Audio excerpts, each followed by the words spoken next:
우리 지난주에 했던 것 좀 봐볼게요. 네, 일단 강의 노트는 33페이지 보시면 될 것 같아요.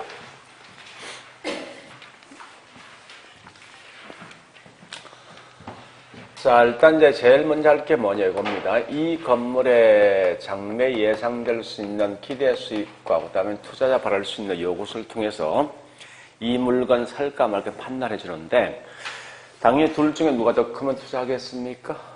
그죠?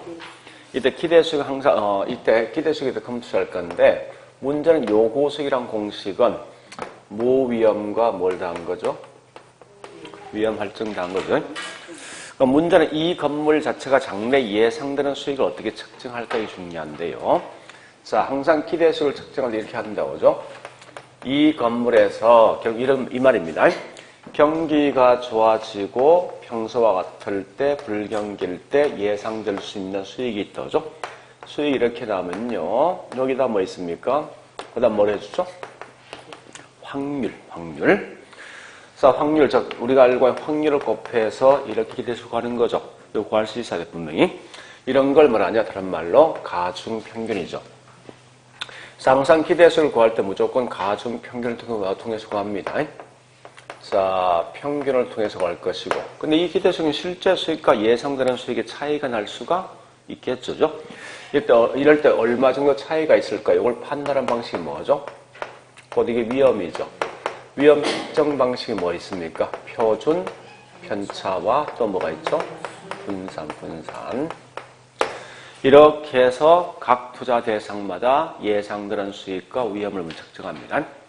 그런 다음에 그 다음 할 게 뭐 있습니까? 이제 실제 여러 개 투자 대상 중에 최선의 투자안을 선택해 주는 방식이 있죠. 그죠? 자, 투자안 선택이 있습니다. 크게 두 가지 방식이 있지 않습니까? 평균, 분산 원리와 또 뭐가 있죠?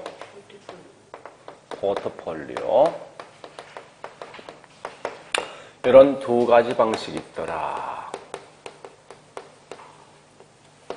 그럼 이때 보니까 평균, 분산 원리는 기본 취지가 수익이 높고 위험이 낮은 것을 투자하는 방식이죠. 그래서 얘는 항상 기본 전제가 딱 한 곳에만 집중 투자한다. 그죠? 한 곳에만.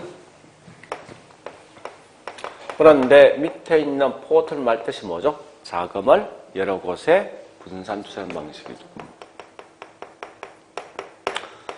자, 중요한 건 분산 투자는 목적이 뭘까 하는 거예요. 그죠? 그러니까 크게 이제 뜻을 아셔야 돼요. 목적이 보니까 여러 곳에 분산 투자함에 따라서 위험을 제거시킬 목적이죠. 우리가 알고 있는 위험은 크게 두 개 있는 거 아니에요? 첫 번째, 체계적 위험이 있고, 두 번째, 비체계. 그럼 체계는 피할 수 있다, 없다?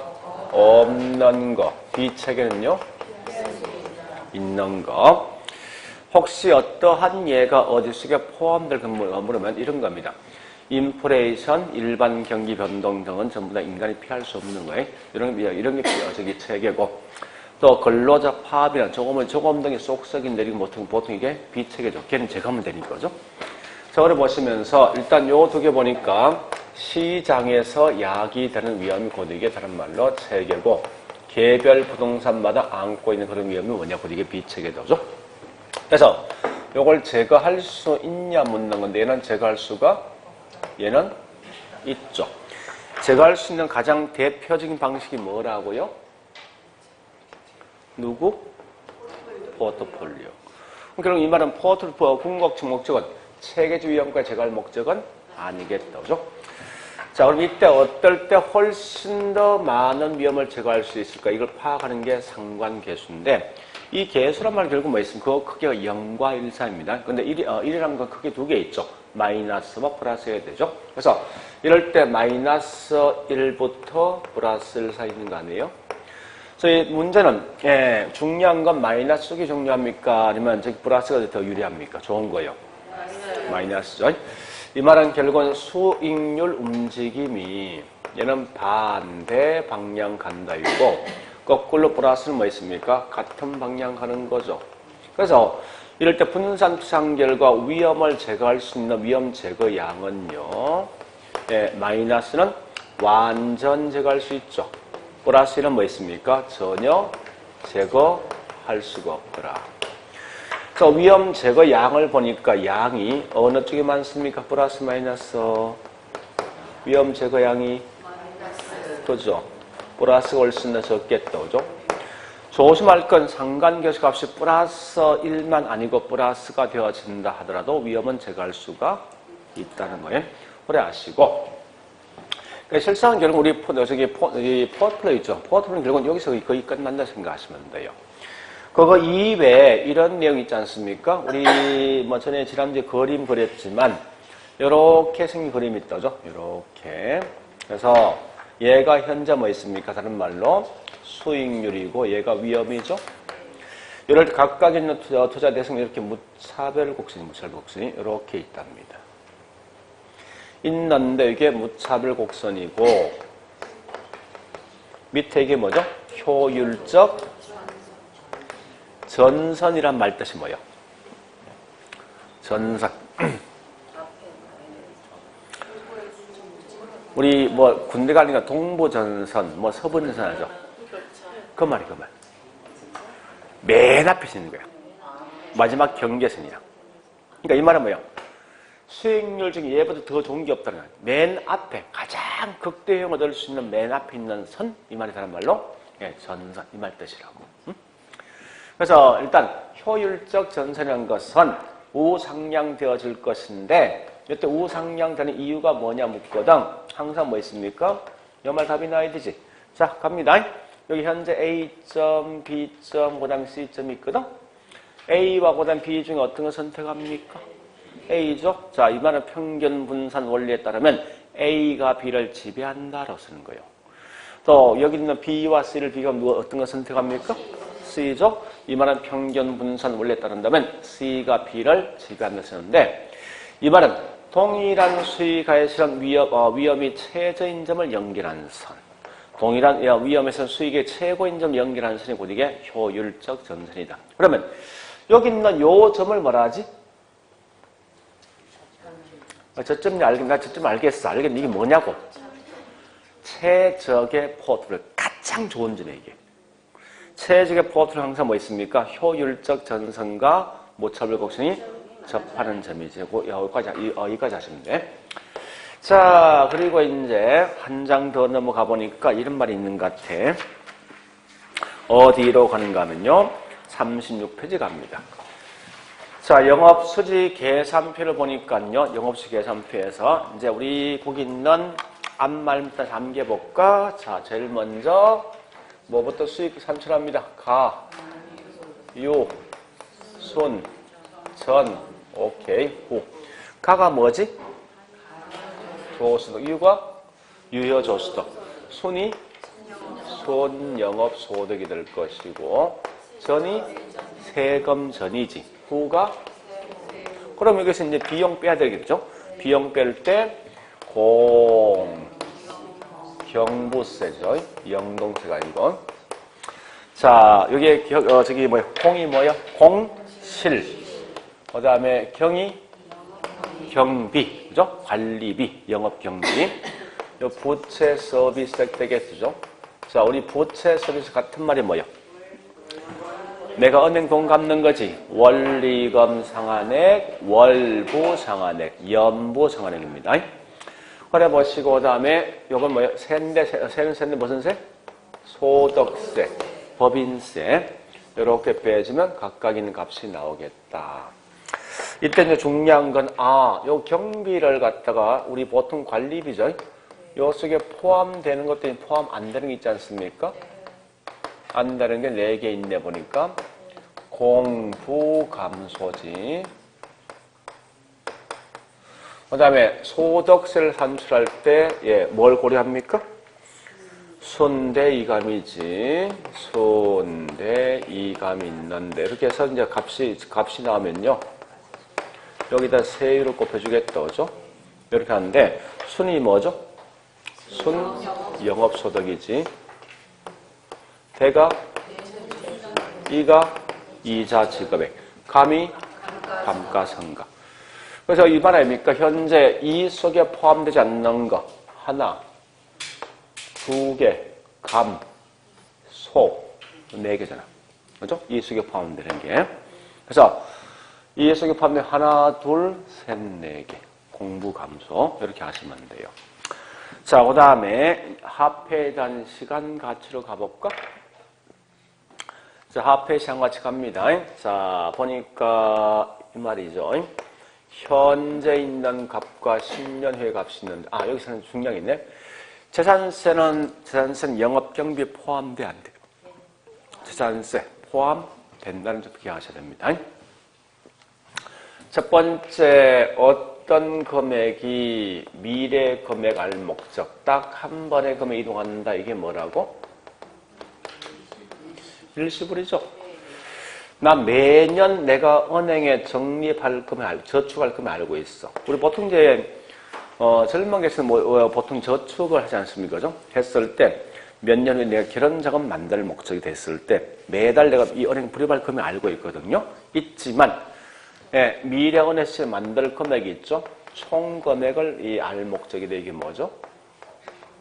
연금이지. 그러니까 매년 금액 알고 있는 상태에서 이 금을 다 합친 금액이 얼마 될 것인가 파악할 목적으로 연금이고, 거꾸로 자, 총 금액은 내가 알고 있지만 매달마다 얼마씩 은행에 불입하고 싶으냐 이게 이제 중요한데, 현재 금액 알고 있으면 저당상수, 미래 금액 알고 있으면 감채기금이죠. 저희들 꼭 기억하실 건 원리금 상환액을 산출할 당사 뭐였습니까? 저당 상수죠. 그 다음에 미상환 잔금과 관련된 화폐 가치는 잔금, 연금, 향가. 그지? 그 말은 무조건 암기하셔야 돼. 딱 정해진 거니까. 자, 한 장 더 넘어가자고 이제. 38페이지. 자, 이런 겁니다. 38페이지는. NDCF가 있고, 그 다음에 요 DCF가 있죠. 그죠? 자, 첫 번째 기본 논리 설명할게 이 말입니다. 우리 항상 투자는 현재 할 거지? 근데 관심 있는 수익은 미래 수익 아닙니까? 그죠? 미래 수익 관심 있는데, 어쨌든 현재 내가 투자할 건데요. 관심 있는 수익은 어쨌든 미래 수익 관심이 있어요. 근데 이게 참 재밌는 게 장래에 나오는 수익이 두어째 패턴이 있어요. 매년마다 비슷하게 나오는 어떤 물건도 있고 매년 수익이 다르게 나오는 물건이 분명히 있단 말이에요. 근데 앞에 있는 NDCF 이 말은 뭐예요? 할인되지 않는 거지. 그러니까 비할인 현금 수익 분석인데 얘는 매년마다 똑같은 수익이 나올 걸 분명히 가정한단 말이에요. 이게. 그러면 1년에 1억 나면 그다음에 10년 후도 1억이야. 50년 후도 1억 된다고. 매년 똑같은 수익이 나온다 가정을 두고 있어. 그러면 지금도 수익이 얼마라고? 현재도? 지금 수익이 얼마? 그럼 투자할 금액 언제 투자할 거예요? 언제? 지금 할 거지. 나오는 수익이 언제 거예요? 그럼 시간상 차이가 있어 없어? 그래서 얘는 뭐 있습니까? 이건 비할인하지 않는 거지. 그러니까 화폐의 시장을 할인할 필요 없잖아요. 그러니까 시간까지 고려하지 않고 수입과 지출을 비교해내서 비할인 현금 수익 분석입니다. 그러면 이런 미래에 있는 수익 고려할 필요 있어 없어? 없지. 그러니까 현금으로는 고려할 필요 없단 말 뜻이에요. 그런데 우리 저기 있는 뭐 있습니까? 우리 이마트는 보니까 매년 나는 수익이 다 틀리거든. 그러니까 분명히 관심 있는 수익은 미래 수익이 중요하단 말이에요. 그래서 맨 먼저 미래 수익을 먼저 고려해주라. 산출하라 이겁니다. 이렇게. 그러니까 미래 현금 흐름 고려해야 된다. 그 다음에 투자할 금액은 현재인데 나오는 수익이 미래이다 보니까 미래에 있는 금액을 전부 다 현재 가치로 끌고 가야 되죠. 따라서 이건 화폐 시장까지 고려해야 되겠네, 그지? 그래서 이걸 다른 말로 이 말 아닙니까? 미래에 있는 현금을 현재 가치로 디스카운트 할인해서, 그 다음에 여긴 F가 플로우죠. 인플로 아웃플로, 즉 수입과 지출을 서로 비교한 데서 할인 현금 수익 분석입니다. 그러면 지금 하고 있는 할인 현금 수익 분석은 공식이 총 이게 3개 있지 않습니까? MPV가 뭐라 하지? 자, IRR이 뭐죠? 그러니까 I가 인터널, 이 말입니다. 레이트 오브 리턴이거든요. 내부 수익률. 그 다음에 프로피트, 즉 수익성이지. 인덱스 지수. 얘들 세 개만 합해 시간까지 고라죠. 여기 한 개 더 추가가 되죠. 현가. 현가에 뭐에 대한 준말이지? 현재 가치 준말이 되죠. 오래 아시면서 그 외 나머지 몽땅 다 전부 다 비할인 현금 수지 분석인데, 자, 요거 이제 연습합니다. 비할인 현금 수지.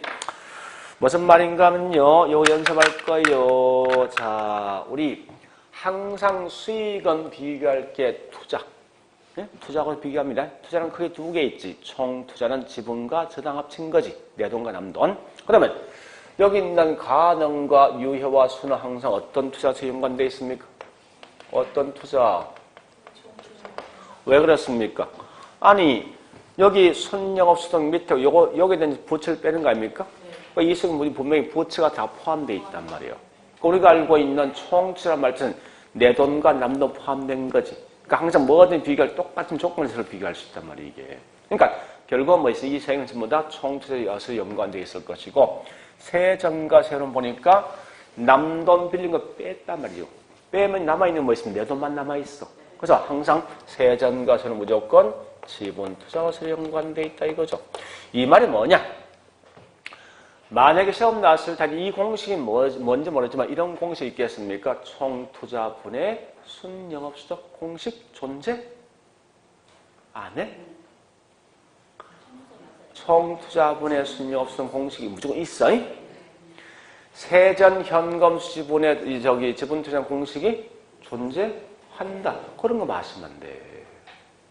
굳이 거기 있는 우리 공식을 다 암기하지 말아야 됩니다. 그러나 이 중에 특히 중요한 것은 순소득 성수 공식을 하셔야 되지. 자, 순소득 성수 공식 어떻게 됩니까? 제목이 무조건 분모에 들어와. 그럼 순영수석이 밑에 들어와야 되지. 분자 뭐 들어와야 돼? 총투자. 그지? 다시 세전 현금 수지 성수는 분모에 세전 현금 제목이 무조건 분모에 들어봐. 분모에 세전 현금 들어왔지. 분자 뭐 들어와야 돼? 지분. 그지? 자, 지분 배당률 공식은 지분이 분모에 들어와. 지분 투자에 대해서 세전 현금이야. 자, 그 다음에 부채 감당률 공식은 어떻게 되지? 부채 감당률, 이 공식 꼭 기억하셔야 돼. 부채가 분모에 들어갈까지 문제가. 참고로 항상 뭐든지 비용은 수익과 비교해. 네? 투자는 항상 수익과 비교한다고. 결국은 요거보다 요거 아니야? 그지? 그죠? 따라서 이때 뭐 있습니까? 이 값이 1보다 크단 말이야. 얘가 더 큰 거 아니야? 그죠? 부채를 감당하고도 남는 거지. 1보다 작단 말이야. 얘가 더 큰 거지. 은행 돈을 갚고도 부족하다. 이런 거고. 그 다음, 예. 요거 해보자고, 이제. 예. 자, 우리 수지란 말은 수입과 지출 준말이거든. 결국 공식이 뭐 있냐, 이거 아닙니까? 자, 수익에다가 비용을 빼주는 거, 요건 많은 거지. 같게 만드는 거. 얘는 많은 거요? 예. 나눠주는 거지. 그러니까 중요한 건 빼준다, 나눠준다. 이거 큰 의미 없지 않습니까? 뭐가 중요하냐? 어쨌든 수익이든 비용이든 반드시 이 뒤에 뭐 들어와야 돼? 자, 이거 제가 문제를 지난주에 쭉 해서 풀어본 이제 뭐 여러 학원 풀어보니까 어떤 오류가 있는 거 보니까 가장 큰 오류가 있더라고. 항상 이런 우리 개론가면 이 제목이 나오지. 나오면 설명이 쭉 들으면 다 버리라고. 버리고 제일 중요한 뭐 있습니까? 이 말 먼저 찾아내. 이게 핵심 아니야? 그지? 찾아내고 그다음 왔으면 두 번째 할 게 뭐 있습니까? 이 요건 분명히 뭐 들어와야 돼? 이 요건은 찾아보라고. 다른 것이 다 버리라고. 다른 것이 알 필요 없으니까. 그래서 이 요건 이렇게 찾아내고 그다음 가서 뭐 있으면 이 말 찾아내면 그냥 하자 없는 거지. 끝난 거야 이게. 그러니까 항상 제가 강조하지만 이 부동산 개론은 뭐 있으면 찾아가는 서비스라고. 딱 지문 딱 되는 순간 내 답을 미리 알고 있어야 돼 무조건. 자, 그런데 이건 빼준다 기준 얼마요? 0이지. 얘는 항상 누구와 비교하지? 내부호식 요것을 비교하지. 요 기준 얼마요? 1 되지. 자, 우리가 알고 있는 내부호식은 수년가를 뭘 만드는 거야? 0 만드는 거. 저기 수익성 뭐 만드는 거? 1 만드는 거지. 그러면 내부호식은 수년가가 0보다 크면 내부호식은 존재? 내부 수익률은 수년가가 0보다 크면 내부호식은 존재할 수 있다, 없다? 수익성 지수 1보다 크면 존재할 수 있다, 없다? 없어. 무조건 이 내부수익은요, 수년가를 0을 만들어야만 내부수익이 난다고. 0보다 크거나 작으면 절대 내부수익이 없다고. 수익성 지수가 1보다 크거나 작으면 절대 내부수익이 없습니다. 1을 만들어야만 내부수익이 항상 나온다고. 그런 이제 기본 베이스를 좀 아셔야 됩니다. 자, 우리 지난 제 단계 여기까지 했습니다. 뭐 내용 한 거 별 뭐 크게 없는데 하여튼 이 정도는 기억하셔야 돼요. 자, 오늘 할 것은 이제 40페이지로 갑니다. 강의 노트.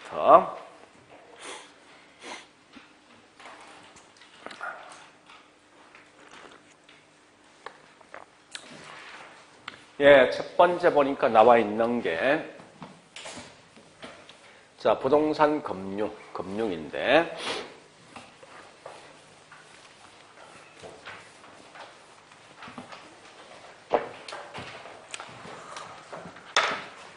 예, 보자고요. 부동산 금융이란 말 뜻이 뭐예요? 금융료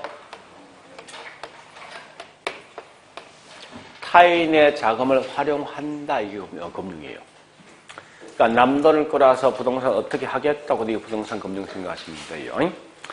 자, 이때 보니까 부동산 금융은 남 돈 끌어오는 방식, 크게 두 가지 방식이 있거든요. 첫 번째, 지분 형태로 끌어올 수 있고, 그 반대, 부채 형태로 끌어올 수 있고, 부채. 이때 지분과 부채에 대한 차이가 뭐냐? 우리 주식 있죠? 주식을 사면 반드시 약속한 날짜에 원금과 이자가 보장됩니까? 주식? 안 되는 거지? 그게 지분이야. 내가 어떤 걸 투자했을 때 약속한 날짜에 원금과 이자가 보장되지 않고 때에 따라 더 많은 이익을 챙길 수도 있고 더 손실 등을 볼 수 있는 그게 지분입니다. 자, 우리 은행 돈 빌리죠?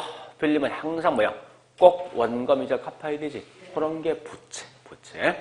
항상 약속한 날짜 원금 이자 꼭 갚아주는 게 뭐냐고 이게 부채라 생각하시면 돼요. 그래서 이때 어떠한 예가 어디 속에 포함될까 이게 시험에 꽤 많이 나오거든요. 나오는데 특히 이 금융만큼은 절대 우리말로 된 걸 보지 말고 영어 약자로 모든 판단하세요. 아무리 우리말로 쓴다 하더라도 항상 영어 약자는 꼭 써주게 돼 있어. 왜?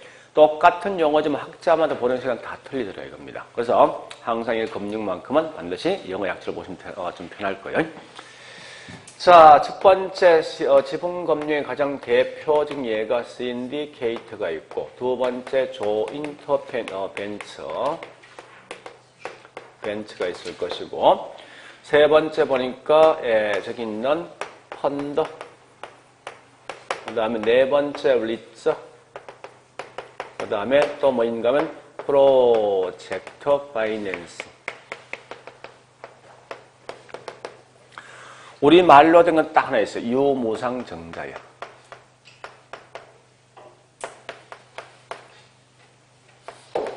열어보시면 돼요. 자, 결론 깔끔합니다. 지분은 전부 영어야. 영어 태어난 몽땅 지분 생각하시면 돼. 깔끔하게. 굳이 암기할 생각하지 말고. 자, 반대로 부채 금융의 가장 대표적인 예가 뭐냐 보니까 첫 번째 저기 있는 우리 은행 돈을 빌렸을 때 빌리는 거 있죠? 요걸 저당 대출이거든. 그다음에 사채도 은행 저기 돈 빌린 거지. 이건 반드시 갚아줄 의무가 있는 거죠. 그다음에 신탁증서. 또 뭐가 있는가 하면 그 위에 보니까 우리 항상 B가 영어로 B가 붙은 전부 이건 부채. 요 B라는 건 영어로 100이거든. 되돌려 받는다 이 말이에요. 벡터. 그래서 가장 대표적인 예가 뭐 있는가 하면 MBS, 그 다음에 ABS, 그 다음에 CMBS가 있어요. 이런 건 전부 다 부채 속에 포함되어진다라고 보시면 되겠습니다. 자, 일단 그래 보시고요. 그 다음에 보통 우리 일반인들은 두 번째요. 자, 집 등을 살 때 주로 이런 여러 가지 방식 중에 어떤 형태를 많이 취하고 있습니까? 요걸 많이 하고 있는 거지. 그죠? 은행 돈을 빌려는 일반적입니다. 자, 돈을 빌려갈 때 크게 두 가지 방식이 있거든요. 첫 번째, 집을 사기 위해서 돈을 빌려간다. 이게 소비금융이고, 집을 짓기 위해서 돈을 빌려갈 수 있죠. 이런 걸 뭐라냐? 개발금융이라는 용어를 쓴답니다. 소비금융은 한마디로 뭐 있습니까? 키워드 이거지. 집을 뭐합니까? 구입하거나 이런 말로만 나오면 곧 이건 소비금융이고, 개발은 집을 짓는 거지. 그래서 이 말은 건축 또는 뭐 있습니까? 뭐 공급 이런 말로는 전부 다 개발금융 속에 포함되어진다 보시는데, 사실상은요, 주구장창 요것만 기억하시면 될 것 같아. 내가 봤을 때 이게 제일 중요하니까. 그래 보시고 앞에 있는 이런 거 그냥 가볍게 넘어가시라고. 큰 의미 갖지 말고. 자, 일단 여기까지 봤으면 이제 실제 본게임은 지금 하는 게 본게임. 이건 지금까지 했던 게 뭐 있습니까? 이게 연습 게임입니다. 자, 지금 다룰 게 이제 중요한 거는 우리 강의 노트 가보겠습니다. 보니까 40페이지 맨 밑에 큰 2번 부동산 금융의 위험과 특징이 있죠? 요거와 41페이지 큰 3번 저당 상환 방법의 갈로 2번 고정 2절 유형이 있죠? D장 가볼까? 자, 42페이지 맨 위에 보니까 갈로 3번 대출 가능 금액 계산이 있어요. 자, 이 세 개 패턴인데 여기서 무조건 나올 건 갈로 3번 대출 가능 금액은 100% 시험 나옵니다. 이건 계산 문제야, 계산 문제. 우리 100% 나올 거 이미 이제 두 개 했어. 뭐 했습니까? 고객을 끌어오는 힘, 인력, 이론. 인력, 이론 했어. 그거 아시고 지금 하고 있는 이건 100% 시험 나오거든? 무조건 하셔야 돼. 자, 문제는 앞에 보니까 앞에 제가 2번 금융위험과 그 다음에 아까 고정 2절 유형이 있죠. 그죠? 요 둘 중에 최소 한 문제 아니면 둘 다 나올 수 있어. 그러니까 어쨌든 이번 시할 것은 꽤 중요한 많습니다. 자, 그러면 이제 40페이지 보니까 2번 금융위험과 특징이 있는데요. 자, 첫 번째 요걸 좀 정리해 볼게요. 맨 먼저. 그럼 차입자가 있죠. 대출자가 차입자는 이 지불할 수 있는 금리는 실질 금리가 아니라 명목상 금리입니다. 그런데 우리 돈을 빌려갈 때 은행이 이제 돈을 갚는 방식, 우리 보통 알고 있는 방식 두 가지 알고 있죠. 첫 번째 고정금리, 두 번째 변동금리만 있는 게 사실 아니라고. 우리 거기 어디 있어요? 41페이지 보니까 큰 3번에 갈로 1번 있지 않습니까? 그죠? 크게 세 가지 방식이 있어. 고정금리와 변동금리와 가격, 수준, 조정저당 크게 세 개 있습니다. 그 세 개 차이를 좀 보시는데, 자, 보세요, 이제. 이거 한 번쯤 좀 정리를 해 보시는 게 좀 신상이 이룰 것 같아. 자, 가격, 수준, 조정저당.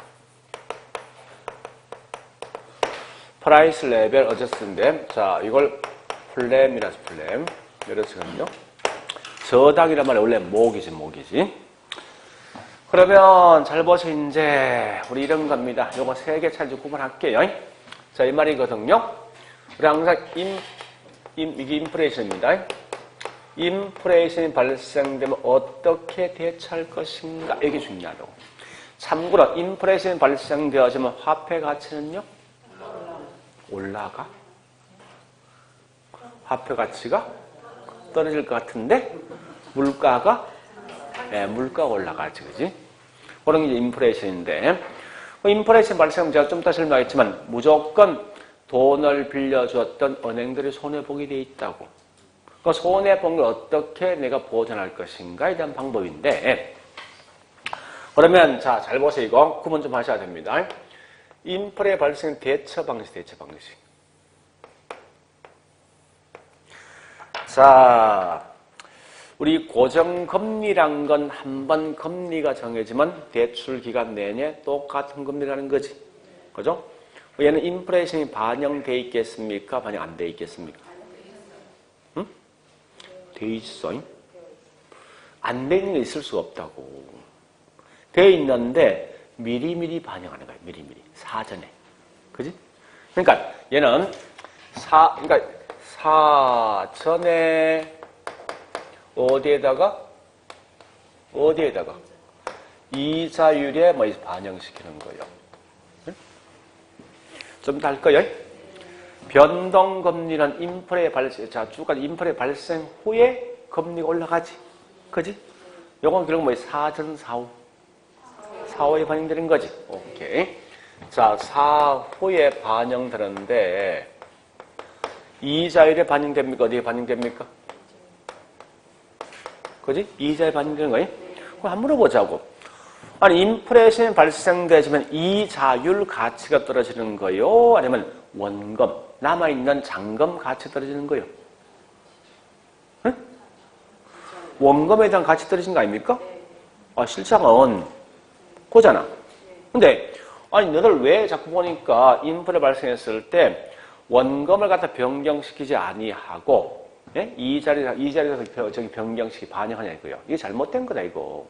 그래서 여기 있는 가격 순조정 저당은 이자를 갖다 변경하는 게 아니라 결국은 남아있는 잔금. 이 프라이스 레벨이 있지. 이 가격 순 요 말이 결국 뭔가 남아있는 잔금이 원래 잔금을 추정한 이 말이거든 말뜻이. 그래서 잔금 같은 원금이지. 원금을 갖다 뭐 있어 이렇게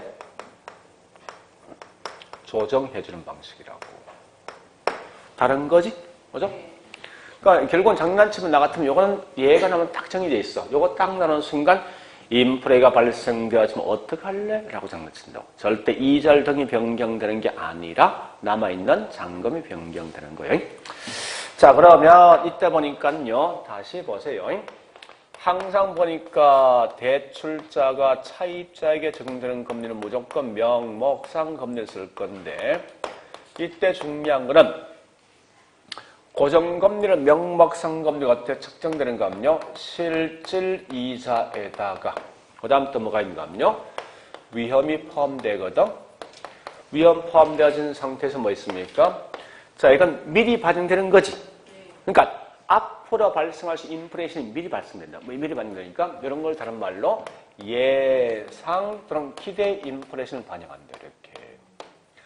그러나 변동금리는 명목상 금리에 측정되는 게 기준금리에다가 여기에 뭐 있습니까? 가산금리가 포함되더라 이겁니다.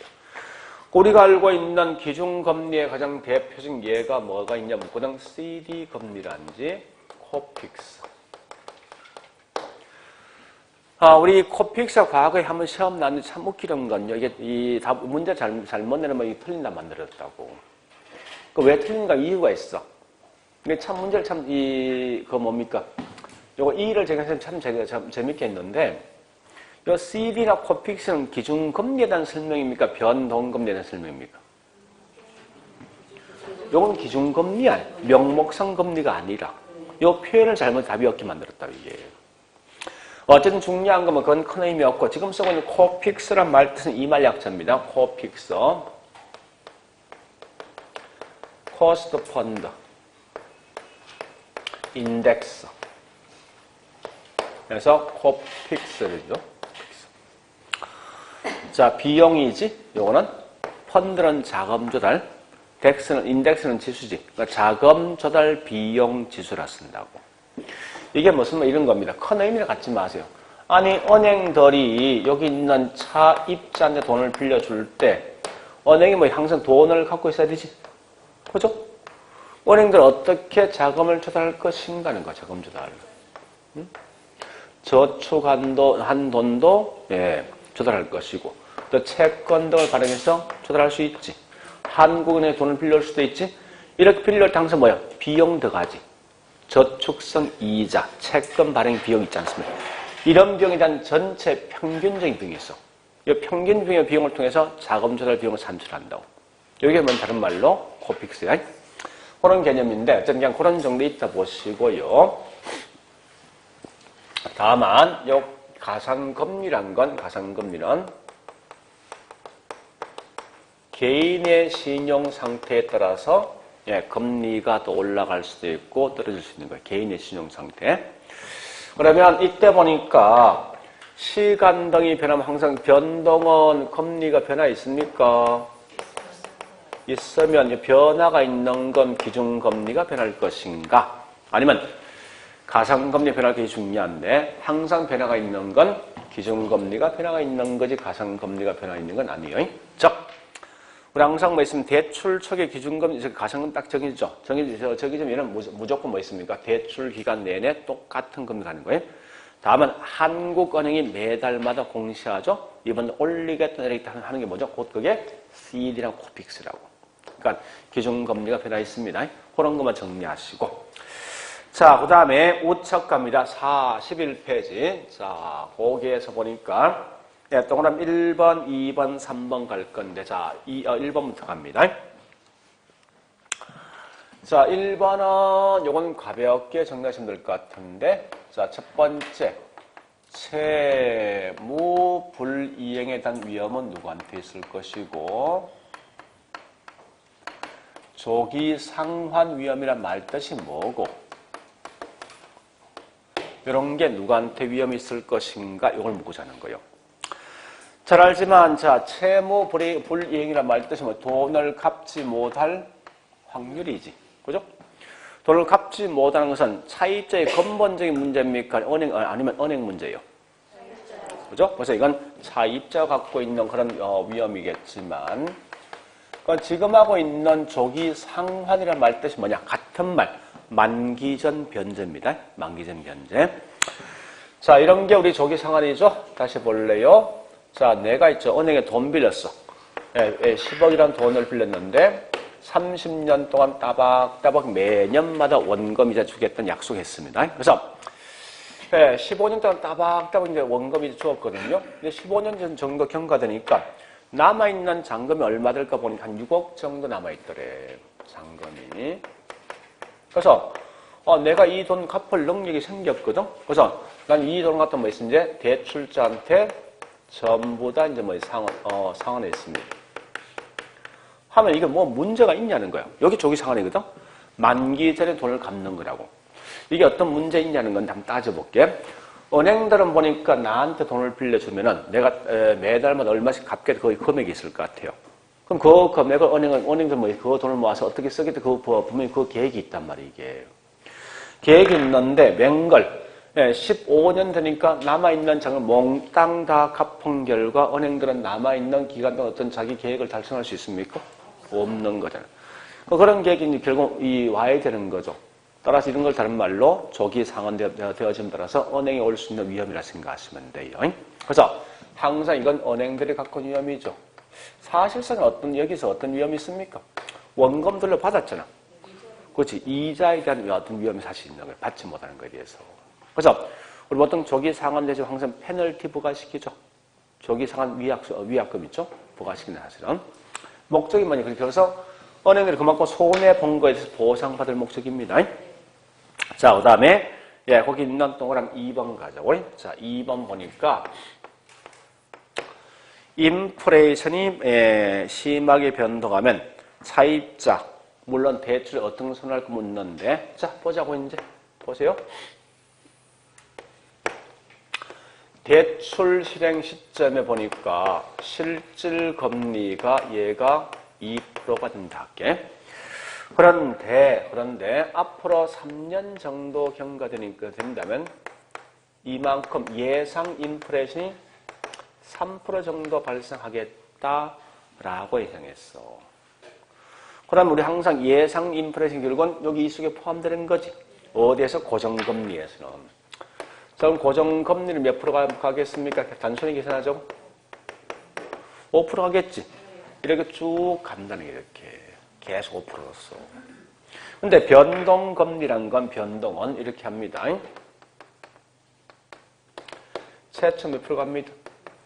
2% 하는데 인플레 변동이 심화됐지.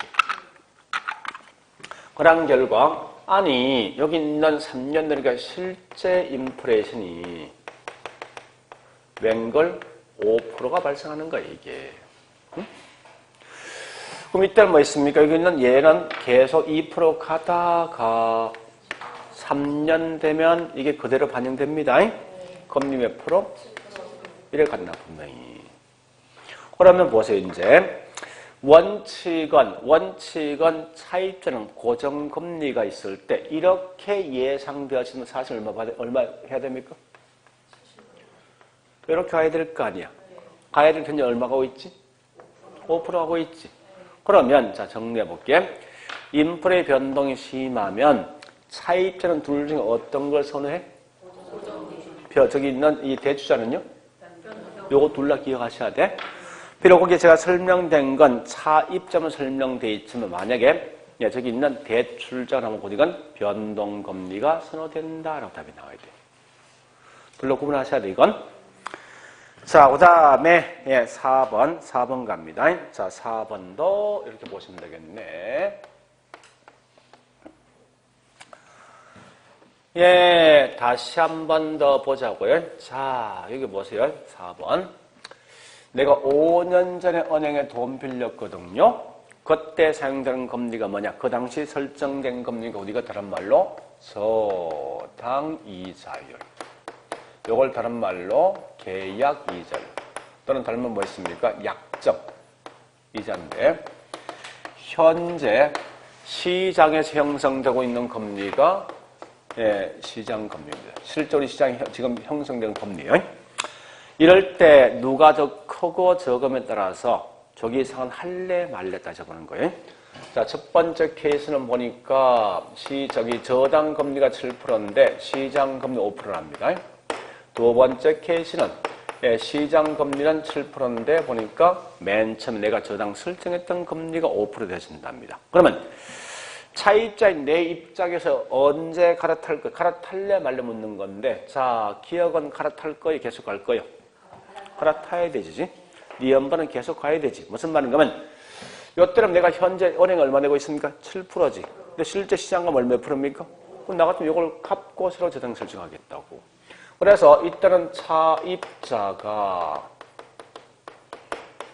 조기 상환이 뭐 있습니까?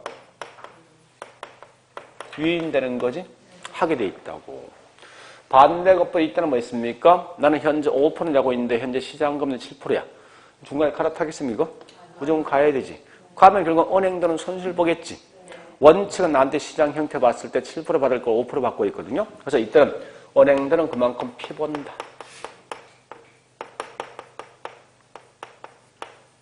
수익성 악화됩니다. 그러면 자, 이걸 두 개를 굳이 다 암기하지 말고 있죠. 제가 강조하는 건 뭐냐? 둘 중에 한 개만 암기하시라고. 하는데 훨씬 더 중요한 게 더 중요하거든요. 자, 앞으로 기억할 때 이렇게 기억하시라고. 시장 금리가 떨어져 무조건 나는 갈아탄다 생각하시라고. 요것만 기억하시면 돼요. 그 반대인 건 은행이 피 본다 생각하시면 될 거니까. 자, 그 다음에 다섯 번째. 자, 5번요. 예상 인플레이션보다 실제가 높을 때, 자, 이거 같은 말인데 잠시만요. 거기 5번 이 말이거든요. 인플레이션이 발생되어지면 화폐 가치가 떨어지겠지. 떨어지면 돈을 빌려주었던 대출자와 빌려간 이 차입자 중에 누가 이깁니까? 응? 누가 이겨요? 차입자지? 그러니까 화폐가 떨어지면 결국은 대출 손해볼 수밖에 없다. 그죠? 대출자가 손해볼 것이고 반대로 차입자가 뭐 있습니까? 이익을 본다고. 자, 여기 같은 말이 뭐냐? 잠시 보세요. 이 말. 예상 인플레이션과 실제가 더 크지. 항상 시험은 실제 인플레이션 더 높다 시험 나오게 돼 있어. 절대 이 반대로 시험 안 낸다고. 그럼 보세요. 이럴 때 뭐 있으면 원래 이건 기본적인 고정금리야. 고정금리일 때 원칙은 나한테 7% 받을 걸 지금 현재 5% 받고 있는 거 아닙니까? 고정 항상 예상을 미리 반영시키게 돼 있으니까. 그럼 결국은 원칙은 7% 받을 걸 5% 받고 있으니까 이것만큼 차이점은 이익이고 거꾸로 결국은 대출자면 요만큼 손해본 거지. 그죠? 그 5번이 그 말이야. 5번이. 자, 그 다음에 6번 갑니다. 초기 대출 금리가, 자, 보자고요. 자, 이제는 여기에, 자, 이게, 여보세요. 예상이면서 이게 실제. 요가 예상이면서 이게 실제 인플레이션 해보죠. 3자, 이 말입니다. 최초 대출 시점 보니까, 저기 있는 실질 금리 2%인데, 요때 뭐 있습니까? 얘가 3년에 3% 정도 인플레 발생한데, 그럼 결국은 고정금리는 몇 프로 받습니까? 5%지? 변동을 몇 프로 받지? 최초. 2%지, 2%. 그죠? 그러면 최초 대출 금리가 고정보다 변동이 더 낮은 이유가 뭐가 될 것인가 묻는 거 하나요. 자, 다시요. 요거부터 합니다. 이 말부터 하셔야 돼. 동일한 조건일 때 최초 대출 금리가 낮은 게 결국은 고정보다 뭐라고요? 변동이다. 또 두 번째, 대출자가 훨씬 더 아까 했지만 선호하는 게 무슨 금리라고? 변동이죠. 그죠? 왜 여기 있는 변동금리를 선호할 것은 그 이유가 뭐냐 이런 게 시험 나오거든요. 이유를 묻거든. 자, 보세요. 자, 현재 보니까 저기 2%에 있습니다. 근데 인플레 3% 발생했지. 하면은 결국은 대출자 그만큼 손해본 거 아니야? 손해본 것만큼 은행들은 금리를 어떻게 합니까? 이렇게 이제 올리지. 올리면 이 위험 누가 땄습니까? 이제 차입자 땄는 거지. 따라서 이 말은 금리 위험을 갖다가 누구한테 전가시킨다? 차입자에게 전가하기 때문에 훨씬 더 대출자가 선호되는 금리가 결국 뭐 있습니까? 변동이 되어진다는 가장 문제 풀 때. 자, 일단 그것까지 내용을 정리를 잘 하셔야 됩니다. 하시고. 그 다음에 밑에 있는 큰 3번 저당 상환 방법이 있어요. 자, 이 저당 상환 방식 좀 쉬었다 할까요? 예, 쉬었다 다시 할게요.